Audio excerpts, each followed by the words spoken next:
Scientists at UNM's Cancer Center are studying brain cancer and why tumors often come back. One local firefighter who knows this all too well says this kind of research will make a world of difference for patients like him. News 13's Jamie Seymour has their story.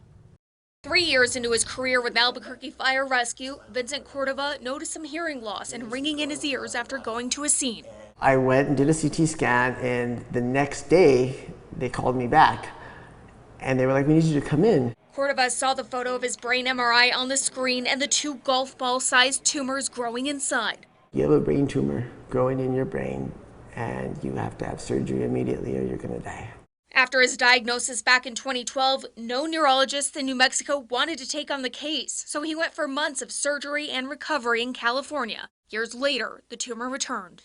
Every year I monitored it and it was fine, and then on my 5th year it started growing again. Now, a team of UNM researchers led by Dr. Sarah Pichirio are studying why brain tumors often come back and how to stop them in their tracks. Unfortunately, these tumor cells are left behind and they're very migratory, so they can infiltrate the brain and it's very difficult to get them out completely. Cordova's tumor is a little different than the glioblastomas UNM is studying, but researchers hope this information can be useful for other recurring cancers as well. Ultimately, in the long run, I hope that really we can offer more effective therapy for patients and being able to have them treated locally. Cordova says he now has 2 tumors on his spinal cord as his battle with cancer continues. While the research wasn't there when he was first diagnosed, he hopes these new findings will help fellow New Mexicans going through the same ordeal. Knowing that they're taking it more serious and that there's somebody backing it and that the donations are there for them to do the research is huge. Jamie Seymour, KRQE News 13.